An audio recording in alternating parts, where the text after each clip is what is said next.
sommes arrivés en ville par un saut à l'eau. Ce n'est pas ma façon préférée de voyager. Pour ceux qui ne connaissent pas, halo signifie high altitude, low opening, haute altitude, ouverture basse. Les parachutistes qui s'y prêtent doivent porter des masques à oxygène, tant le saut est élevé. Et en plus, il fait un froid de chien. Le vent nous mordait tous les 5 alors que nous tombions à une vitesse vertigineuse. La terre verdoyante sous nos pieds se rapprochait à toute allure. High altitude, low opening. J'ai ouvert mon parachute à 3000 pieds. La secousse m'a arraché de l'intérieur. Je suis resté suspendu là, attendant la fin de notre descente vers la nature glacée de l'Alaska. Alors, voilà une bonne question. Que faisait l'une des unités de forces spéciales les plus prestigieuses des États-Unis en train de faire un saut à l'eau dans la toundra d'Alaska? Eh bien, je vais te le dire en un mot, Spetsnaz. Les foutus soviétiques étaient en ville. Et qu'est-ce qui a bien pu pousser les soviétiques à se dire « Tiens, et si on envahissait le sol américain ?» Eh bien, ce serait le bunker, ou comme on l'appelait via son indicatif radio, Undertaker. D'après notre briefing, Undertaker a été construit en 1949. C'était une installation de R&D militaire américaine, initialement dirigée par un certain Dr Harry Kaiser jusqu'en 1953, date à laquelle elle a été transmise à un colonel, non classifié. Ce qu'il faisait là-bas et comment il le faisait, c'était aussi classifié. Même pour une escouade de Delta Force comme la nôtre. L'installation a été brusquement fermée en 1981. Là encore, aucun détail ne nous a été donné. J'étais prêt à parier que les soviétiques sur place en savaient un plus que nous. Tu dois te demander ce qu'on foutait là, une fois les pieds sur terre. Quelle était notre mission dans ce bunker? Eh bien, pour faire simple, collecte de renseignements. Ça incluait des notes de recherche, des disques durs, des cassettes, tout ce qu'on pouvait trouver. Le reste devait être liquidé. Il fallait qu'on arrive avant les Spetsnaz, qui, selon notre briefing délivré par un agent de la CIA à l'air passablement irrité, avait décollé depuis une planque au Canada et était déjà au sol. Ils avaient réussi à échapper au FBI et à l'unité canadienne de renseignement envoyée pour les intercepter. Putain d'incapables. On ne savait pas à quelle distance ils se trouvaient, mais on savait qu'ils n'étaient que 4. On a atterri à 8 heures du matin. J'ai rangé mon parachute et vérifié que mon car 15 était chargé et prêt à faire feu. Mon équipe de 5 s'était posée dans une clairière, à environ 1 mile du bunker. On aurait aimé pouvoir atterrir directement au-dessus du bunker, mais c'était un peu compliqué vu qu'il était en plein milieu de la forêt. Comme je l'ai dit, on était 5 pour cette mission. Je préfère éviter de donner leur vrai nom, par souci de sécurité. Leur nom de code était Tree, notre tireur d'élite. Un grand mec tout maigre, armé d'un M14 avec silencieux. Ensuite, il y avait Axel, notre spécialiste en démolition. Il passait aussi le plus clair de son temps à la salle de muscu. Ce mec était une vraie armoire à glace. Un pur bloc de 250 livres de muscles. L'opposé complet de Badger, qui devait mesurer 1,65 m pour 68 kg tout mouillé. Et pourtant, c'était notre putain de mitrailleur. Un petit nerveux avec une M249 et un sérieux complexe du petit homme. Et puis, il y avait notre chef d'unité, Solo. Pourquoi ce surnom? Parce que le mec ressemblait comme 2 gouttes d'eau à Harrison Ford. Rappelle-toi, on était en 1990. Et puis, il y avait moi, second dans la hiérarchie. Nom de code, Hammer. On avait des renforts prêts à intervenir, bien sûr. Une unité de Rangers de l'armée attendait notre signal. On n'a pas échangé un mot pendant l'approche du bunker, communiquant uniquement par signaux manuels. On a traversé un épais sous-bois avant de se retrouver face à l'entrée du bunker, une simple porte en béton qui descendait directement vers un escalier. Je le savais grâce à 2 choses. A. C'était dans le briefing. B. La porte était grande ouverte. Les Russes nous avaient devancés. Il allait falloir leur faire payer. Je me souviens avoir jeté un regard à Solo alors qu'on s'approchait. Il a grogné quelque chose dans sa barbe. J'ai fait signe à Badger de prendre la tête pendant qu'on se mettait en formation pour entrer. Il s'est exécuté derrière sa M249. On s'est glissé dans l'ouverture, puis dans l'escalier. La première chose qui m'a frappé au nez, c'était l'odeur de la pourriture, mêlée à un relent métallique. Un mélange de décomposition et de sang frais. Ma main s'est resserrée sur mon fusil. Le couloir où nous avons débouché était étroit, d'après les plans. Il menait à l'accueil, puis à une chambre de décontamination, et ensuite à un autre escalier descendant au niveau suivant. Les lumières du couloir étaient allumées, probablement grâce à nos amis russes. Une part de moi aurait préféré qu'elles restent éteintes. Les murs en béton étaient maculés de sang. On n'avait pas fait 2 pas dans le couloir que la voix de Badger s'est fait entendre. J'ai un corps. Un cadavre à moitié décomposé était adossé au mur. Il portait une blouse de laboratoire ensanglantée. Le sang avait pris une teinte brunâtre avec le temps. Par endroits, on voyait même des fragments de crâne à travers les lambeaux de chair putréfiée. Je me suis accroupi devant. C'était une femme autrefois. J'ai baissé les yeux vers son badge. Dr. Helen Walker. Qu'est-ce qui avait tué cette femme? Essayait-elle de fuir quand elle a été tuée? On bouge, aboya Solo derrière moi. Je me relevai et levai mon arme, avançant vers l'accueil. Il y avait un agent de sécurité mort en uniforme de la police militaire, allongé derrière le comptoir. Des éclaboussures de sang recouvraient son bureau et son ordinateur. Ce merdier me fout la chair de poule, murmura-t-il. La ferme, ordonna sèchement Solo. On se regroupa devant la porte suivante, marquée en grosses lettres rouges. Décontamination. Cette pièce aussi était couverte de sang. On le voyait à travers l'ouverture béante de la porte.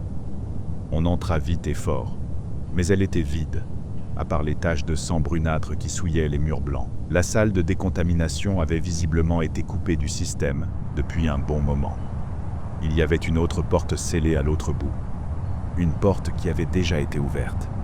Je pris la tête avec mon car 15. On passa l'un après l'autre pour se retrouver dans une cage d'escalier. Là, on allait commencer les choses sérieuses. L'escalier descendait tout droit et reliait les 5 étages du complexe. L'entrée et la décontamination étaient tout en haut. Le niveau juste en dessous était la zone de vie et de détente du personnel. Ensuite venait la recherche et développement. Le niveau en dessous était classifié. Et tout en bas, la salle des archives et du stockage de données. C'est cette zone-là qu'on devait liquider. Mais avant toute chose, les soviétiques. On descendit prudemment l'escalier. Premier arrêt, le département R&D. Solo, Axel et moi allions entrer. Badger et Tree restaient en couverture pour s'assurer que personne ne nous prenait à revers dans l'escalier. J'étais en tête. On déboucha dans un couloir, bordé de part et d'autre de portes menant à différents laboratoires. Il y en avait 4, 2 de chaque côté. Je me souviens avoir été légèrement agacé à l'idée qu'on allait devoir nettoyer ces pièces nous-mêmes. Les plans ne précisaient pas ce qu'elles contenaient. Je ne savais pas à quoi m'attendre. Puis le hurlement. Un cri déchirant, venu de la deuxième porte à droite.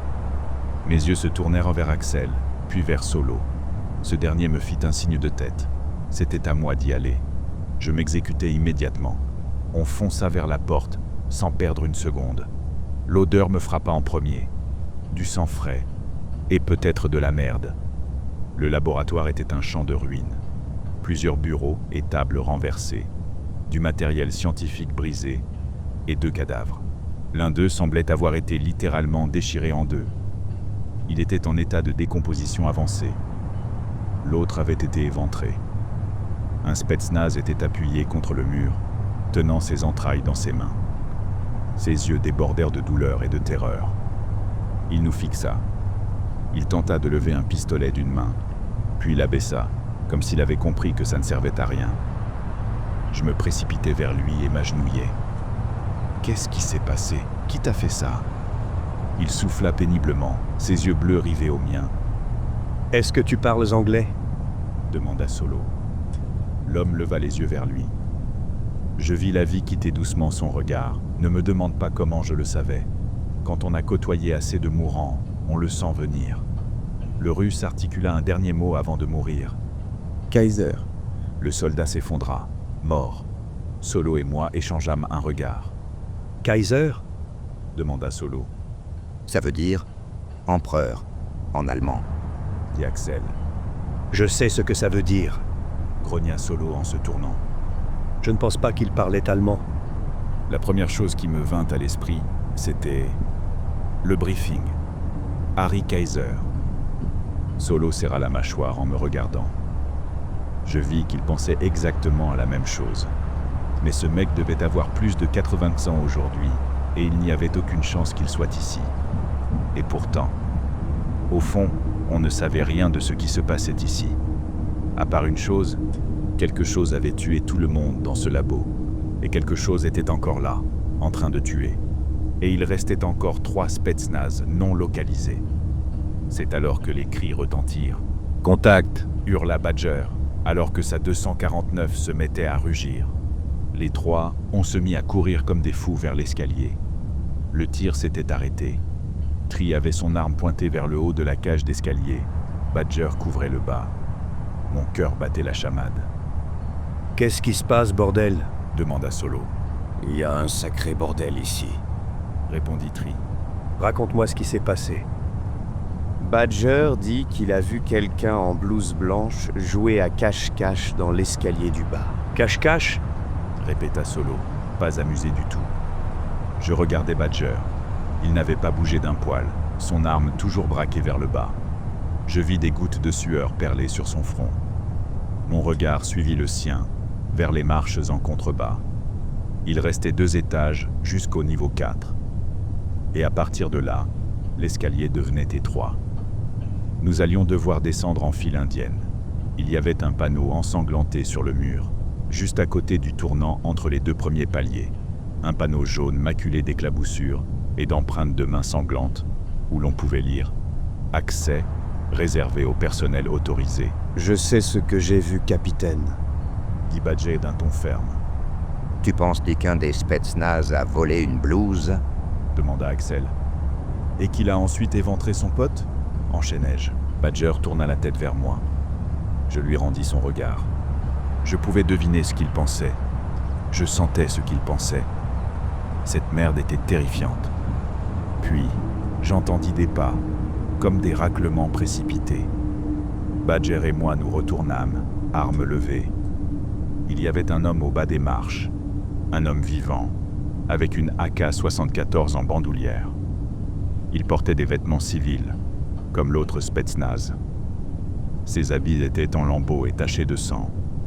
Il avait des entailles sur tout le visage et une énorme plaie béante sur le torse qui saignait abondamment. « Aidez-moi » supplia-t-il. « Les mains en l'air » ordonnai-je, tout en gardant mon arme pointée sur lui. « S'il vous plaît, aidez-moi » C'est alors qu'une main surgit de l'angle du mur et l'attrapa. Il fut tiré d'un seul coup hors de notre champ de vision, comme une poupée de chiffon, ce qui rendit la scène encore plus terrifiante, vu la carrure de ce type. Il devait bien faire 120 kilos, et pourtant, ce bras l'avait arraché avec une facilité déconcertante. Il hurla en étant traîné dans le couloir. « Contact !» criai-je en me lançant à sa poursuite. Mauvaise décision, je le sais. Je dévalai l'escalier et pris le virage. Je voyais la porte menant au niveau 4, classifiée un peu plus bas. Pas de monstre, pas de Spetsnaz dans les bras d'une abomination. Mais une traînée de sang toute fraîche, qui menait tout droit à cette porte, grande ouverte.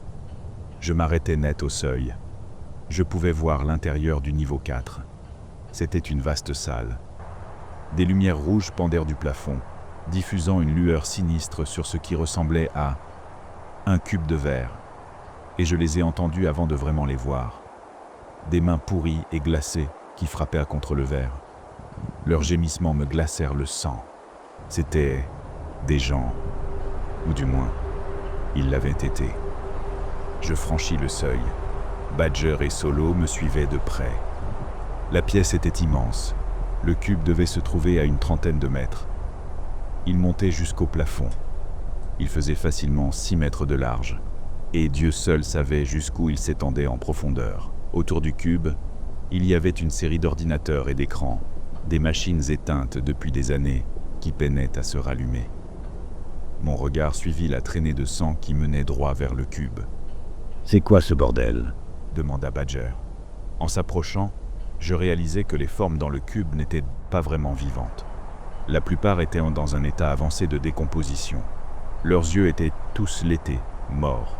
J'étais incapable de les compter précisément, mais je dirais qu'il y en avait entre 30 et 40. Ils frappaient plus fort sur le verre en nous voyant approcher.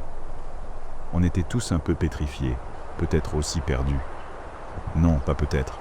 On était clairement perdus. C'est réel, ça? Demanda Tri en arrivant derrière nous. Ça en a tout l'air. Répondit Solo.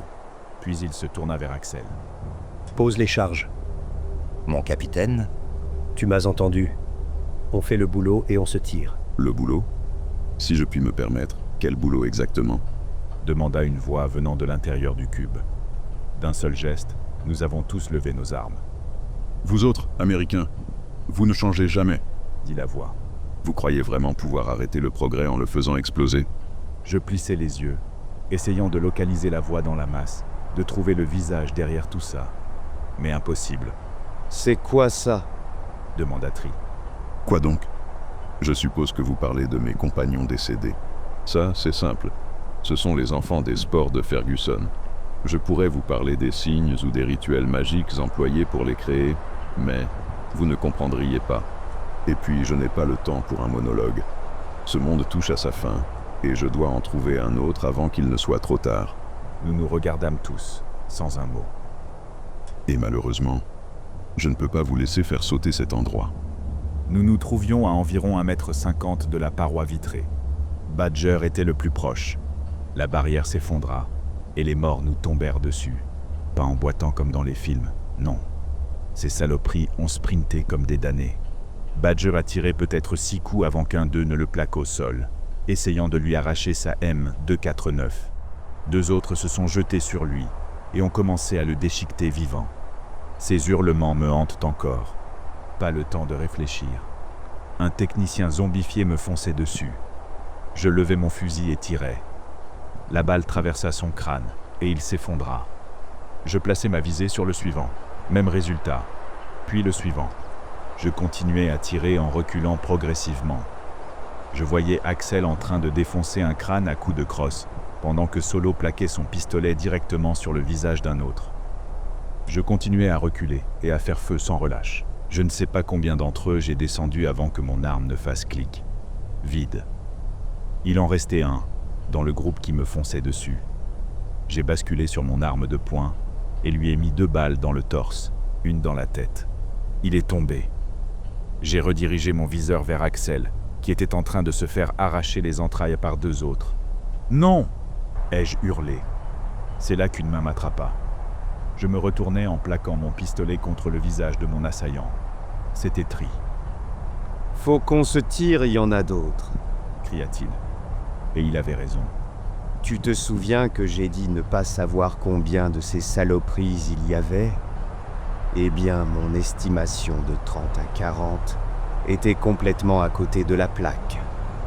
Mon regard se porta vers le fond du cube, là où se tenait un homme vivant, en blouse blanche, devant ce qui ressemblait à un mur d'énergie violette tourbillonnante.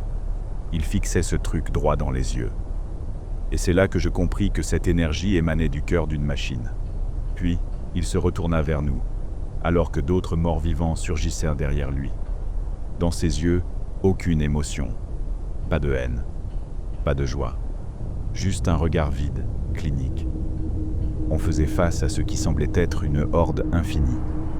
Solo passa devant nous en tirant en rafale sur les créatures qui avançaient.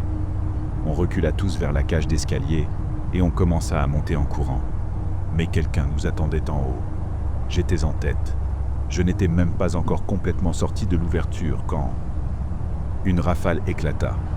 Un spetsnaz zombifié était debout en haut des marches, les intestins pendants, un pistolet à la main. Je ripostai, mais Tri me tira violemment en arrière et me poussa dans l'escalier du dessous. On n'avait pas le temps pour un échange de tirs. On se retrouva à descendre à toute vitesse, vers le 5e niveau, dans la mauvaise direction, avec la horde à nos trousses. On atteignit le bas en urgence. La porte ressemblait à celle qu'on voit sur les sous-marins. Par chance, elle était déjà ouverte. On s'est presque piétiné pour entrer. Tri et moi l'avons refermée en hâte, juste au moment où les premiers morts atteignaient les marches. On se trouvait maintenant dans la salle des archives, un genre d'entrepôt plein de boîtes et de papiers. J'entendais les créatures frapper violemment la porte. L'ambiance était tendue. Tous. On tenait nos armes levées, priant intérieurement pour que personne dehors ne sache comment ouvrir cette foutue porte. Ça dura quelques minutes. Puis, il y eut du mouvement derrière nous. Solo et moi nous retournâmes. Un homme venait d'apparaître, mains en l'air. « Ne tirez pas, je me rends !» cria-t-il avec un accent russe. Il avait une sale gueule, un œil au beurre noir, la lèvre ouverte. Il tenait une AK dans une main, mais elle n'était pas braquée, juste jetée sur l'épaule. « Jette l'arme, à genoux !» aboya Solo. Le soldat obéit. Solo s'approcha et lui colla le canon dans le visage. « Qu'est-ce qui se passe ici? Pourquoi il y a des Russes sur le sol américain ?» Le communiste esquissa un sourire. « Vous avez acheté ce sol à la mère patrie. » Réponds à la putain de question. Le soviétique poussa un soupir. « Très bien. De toute façon, on sera probablement mort avant ce soir. » Ce soldat des forces spéciales soviétiques s'appelait Anton DF. On lui avait confié cette mission après qu'un défecteur ait approché le Kremlin au sujet d'une technologie capable de changer le monde. Ce défecteur, expliqua-t-il, était l'homme en blouse blanche que j'avais vu. Un scientifique, ou plutôt un physicien théoricien, connu sous le nom de Dr Harry Kaiser. Quel genre de technologie, tu demandes ? La téléportation.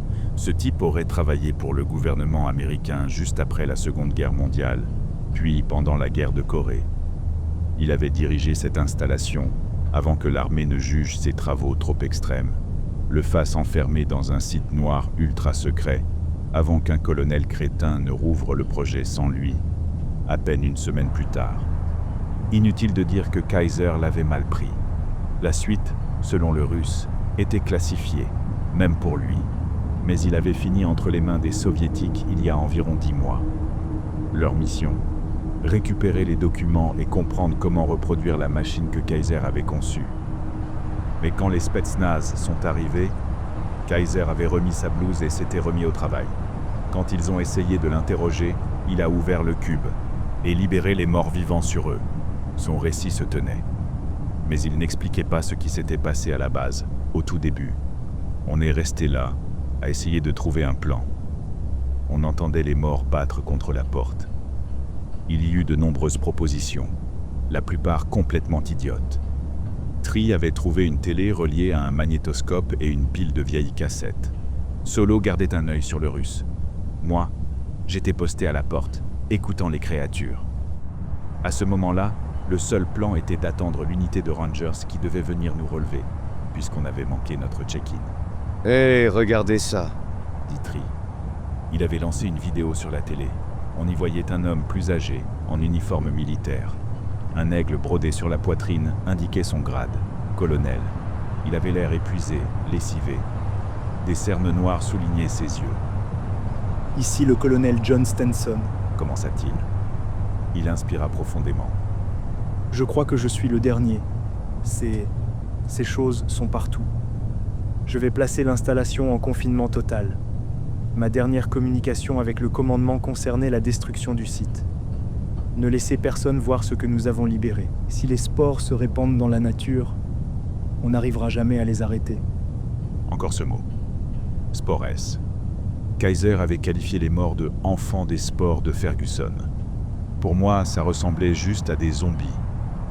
Stenson resta silencieux un moment. Il soupira de nouveau. « On aurait dû écouter Kaiser. Mon Dieu.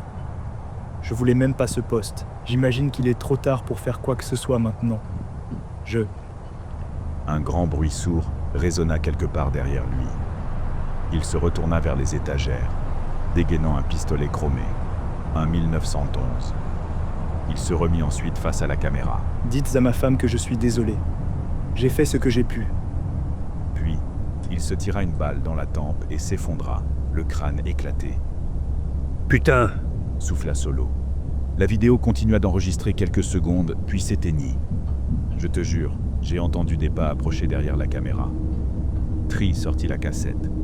Elle était datée du 13 novembre 1981. Qui a étiqueté tout ça? demanda-t-il, en attrapant la plus vieille cassette de la pile. Elle portait la date du 13 juillet 1955. Il la glissa dans le magnétoscope. L'image était en noir et blanc. Elle semblait avoir été enregistrée avec une vieille caméra, puis transférée plus tard sur cassette. Puis une voix familière se fit entendre. Celle de Stenson, plus jeune. Ces images proviennent des essais de 1955 sur les sports de Ferguson. La narration date de 1979. Le commandement m'a demandé de mettre à jour les archives des expériences de cette installation sur VHS. Ils m'ont même envoyé un des petits gars des médias d'Oncle Sam pour monter cette merde. La caméra montrait une boîte en verre semblable à celle qu'on avait vue à l'étage, mais plus petite. À l'intérieur, un homme. Un type au regard fatigué, l'air abattu. Autour de lui, plusieurs hommes en blouse blanche l'observaient. Dans le fond de la boîte en verre, on distinguait une autre de ces machines, celles avec les portails d'énergie violette tourbillonnantes. En 1949, le projet Undertaker a été lancé comme une branche dérivée de l'expérience de Philadelphie. Le commandement voulait la téléportation. Un certain Dr Kaiser leur a proposé une machine de son invention, mais il n'avait pas les moyens de la construire. Un portrait de Kaiser apparut à l'écran.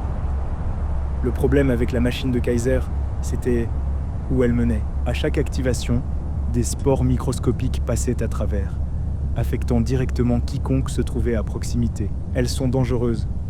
Elles prennent le contrôle du système nerveux. Elles font pourrir le corps de la victime de l'extérieur et les poussent à vouloir manger d'autres humains. Leur niveau de conscience varie. Certaines peuvent manier des armes.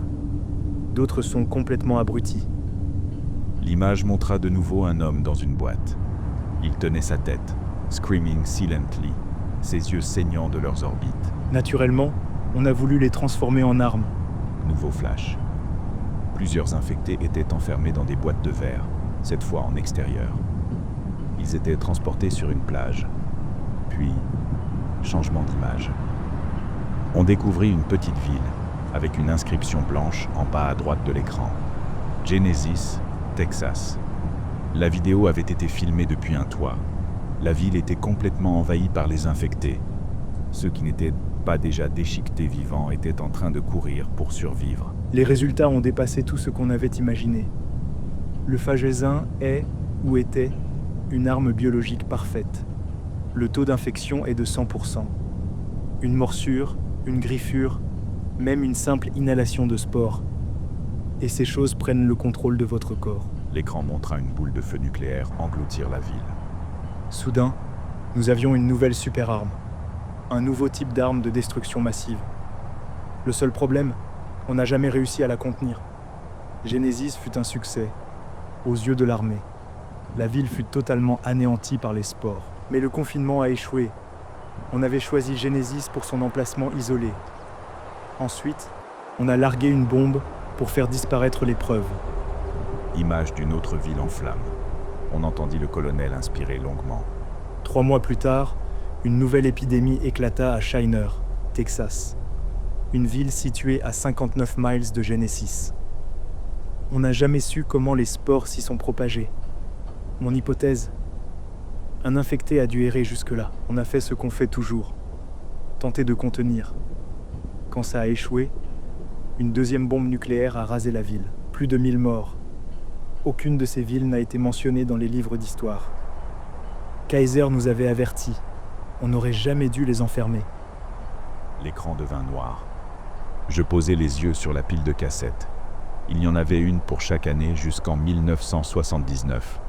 Puis celle du suicide du colonel, en 1981. On discuta de la suite.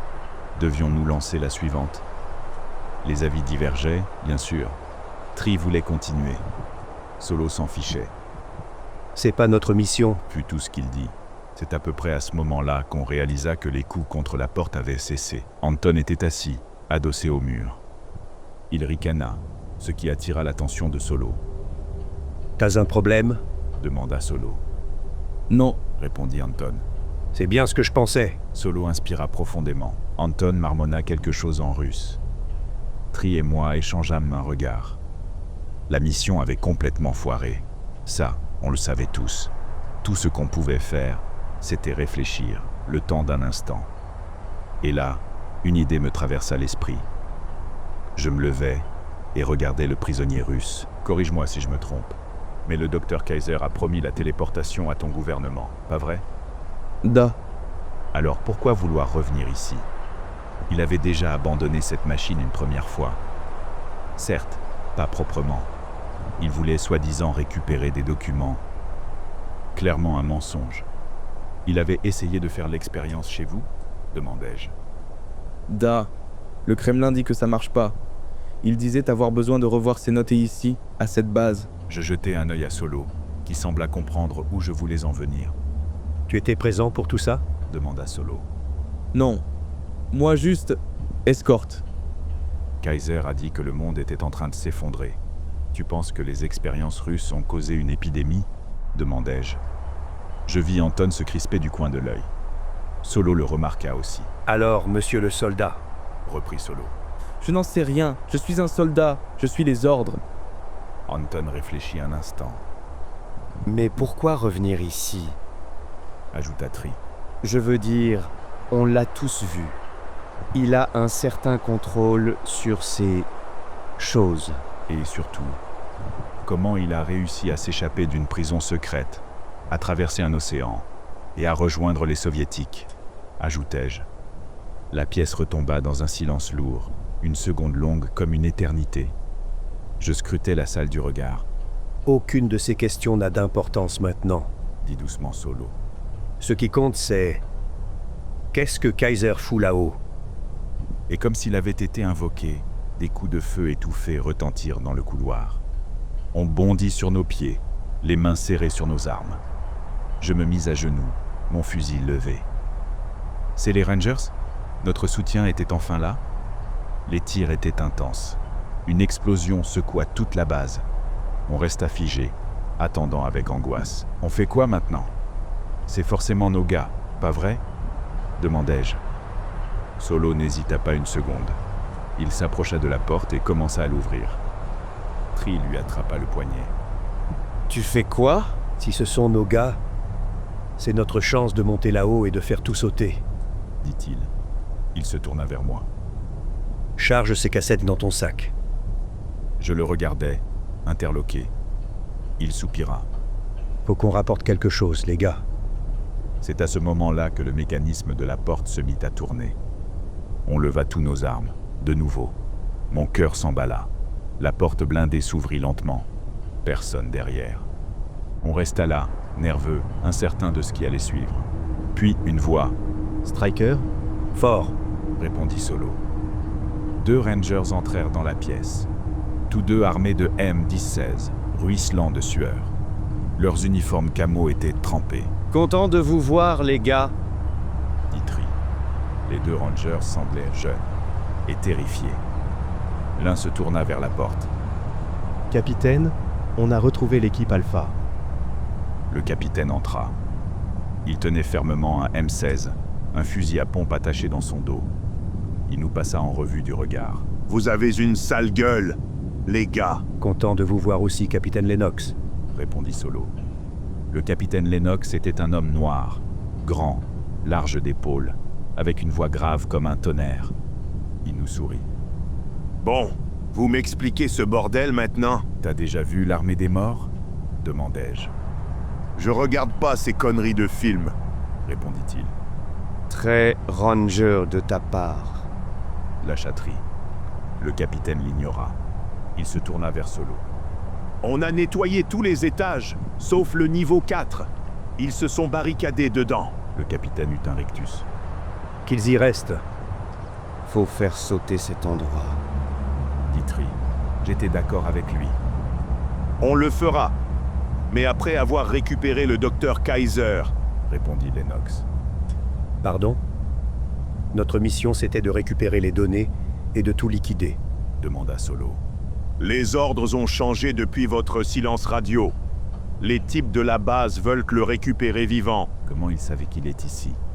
Le FBI savait pas, ni ceux qui nous ont envoyés, objectai-je. Il semblerait que les Russes aient une crise biologique sur les bras. Répondit Lennox. Je me tournai vers Anton qui commençait à se relever. Ils ont rasé l'une de leurs propres villes à l'arme nucléaire cet après-midi. Nous avions vu juste. Il y avait bien un type d'épidémie en cours. Et c'était grave. Grave au point de menacer le monde entier, On sait même pas ce qu'il fout là-dedans. dit Solo. On le saura bien quand on fera tout sauter. Je suis pas sûr que ce soit une bonne idée, dis-je. Pourquoi pas? À cause de ces portails. Tu te souviens de la vidéo, Solo? Si on s'approche trop... Et Kaiser était debout juste à côté. Rappela Solo. Ouais, t'as raison. Mais est-ce que quoi que ce soit ici semble normal? Ce type devrait être plus vieux que ma grand-mère. Et il n'a pas une ride de plus de 40 ans. Il a raison. Ajouta Anton. La ferme, le rouge. Grogna Lennox. On ne veut pas rusher là-dedans et se retrouver trop près de ces portails. Pourquoi, bon sang? On pourrait être contaminé par ce que ces trucs ont dans le sang. Dit Tree. Ce sont des zombies. Appelle-les juste zombies. Bordel, dis-je. Le capitaine Lennox me lança un regard noir. Je sentis toute la pièce me fixer. Je grommelai dans ma barbe. On savait tous que j'avais raison, mais personne ne voulait vraiment l'admettre. On repart pas sans Kaiser. Ce sont les ordres. On les a coincés. Dit Lennox. Vous avez apporté de l'équipement NBC? Demanda Solo. Lennox ricana. Je ressemble à un amateur. On avait aussi emporté notre propre équipement MOPP. Solo me regarda. Ça suffira? Demanda-t-il. Je me contentais de soupirer. Pour ceux qui ne connaissent pas l'armée, laissez-moi vous éclairer. MOP, c'est Mission Oriented Protective Posture. C'est un équipement de protection destiné aux environnements toxiques. Il comprend un masque à gaz, une combinaison complète, des gants, des surbottes et du papier détecteur chimique M9. Mon inquiétude principale, c'était d'inhaler ces spores. Donc, masques à gaz obligatoires. Je sais ce que vous pensez. Mais pourquoi vous portiez pas déjà ce putain d'équipement? Eh bien, on n'avait pas été briefé sur des armes biologiques, hein? Et puis bon, Shurakuraura. On ne peut pas changer le passé. Seulement apprendre de ses erreurs. Heureusement, on ne s'était pas trop approché des portails plus tôt. Mais je mentirais si je disais que je ne pensais pas que le niveau 4 entier était déjà infesté.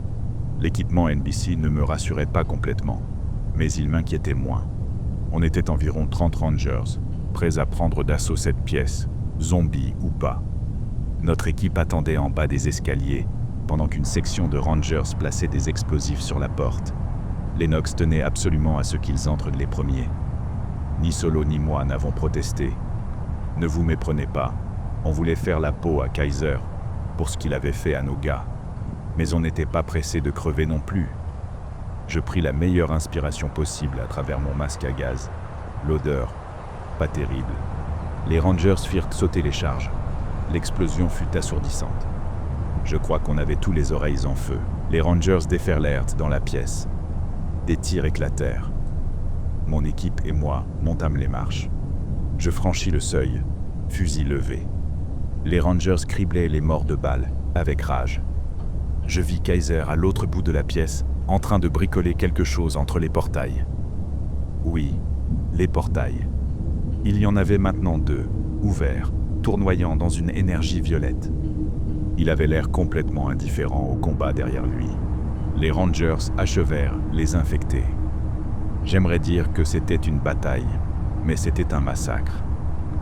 Et tout à coup, on se retrouva autour de Kaiser, formant un demi-cercle.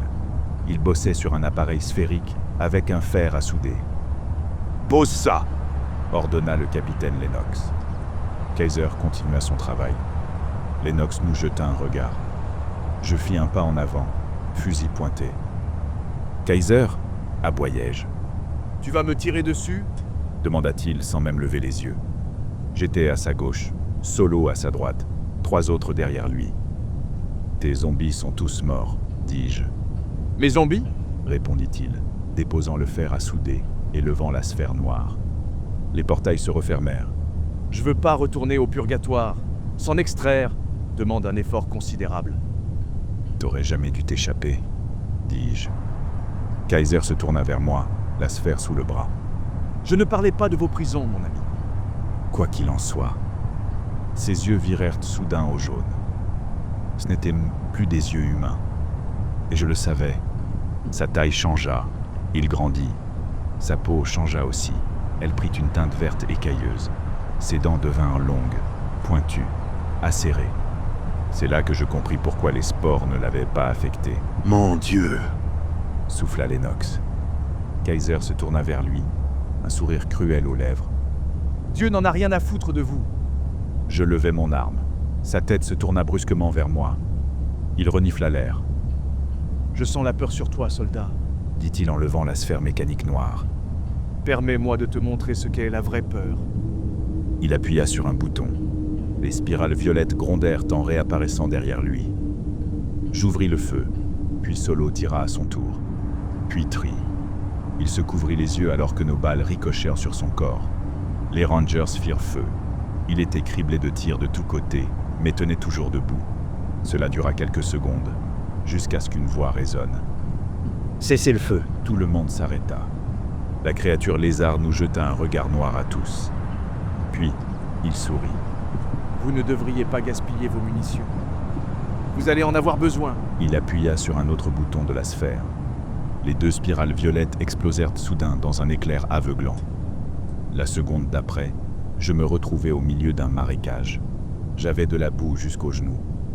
Les bruits d'insectes et d'animaux sauvages étaient assourdissants. « C'est quoi ce bordel » soufflai-je. Il y eut du mouvement à ma gauche. Je levai mon arme. Solo leva les mains. « C'est moi. » « Qu'est-ce qui s'est passé » demandai-je. « J'en sais rien. » On retrouva Tree à quelques mètres, de l'autre côté d'un bosquet. Il était aussi paumé que nous. On rejoignit la plupart des rangers, y compris le capitaine Lennox et Anton. On parvint à sortir du marais, jusqu'à un terrain plus sec, entouré de nos camarades. « Où est-ce qu'on est ?» demanda Lennox. « La Floride, peut-être » proposa Tree. Mais je crois qu'au fond, on savait tous que ce n'était pas vrai. Personne n'avait retiré son masque à gaz. On ignorait si des spores se trouvaient ici ou non. Je passai mon fusil en bandoulière. Lennox se tourna vers un ranger porteur d'une radio. « Des nouvelles ?» Le gamin secoua la tête. « Putain !» Je sortis ma boussole. L'aiguille tournait comme un ventilateur de plafond. Je pris une grande inspiration. Ça servait à rien. Je levai la tête vers le ciel. C'était toujours le jour. Mais je vis quelque chose là-haut qui me glaça le sang. Au-dessus de nous, le soleil déclinait lentement, pendant que deux lunes s'élevaient pour prendre sa place. L'une petite et jaune, l'autre d'un rose écarlate. Oh merde, fut tout ce que je parvins à dire. Un silence total s'abattit sur le groupe. Je savais que tout le monde avait vu ce que je regardais, et tous, nous savions que ce n'était que le début, et que le pire était encore à venir.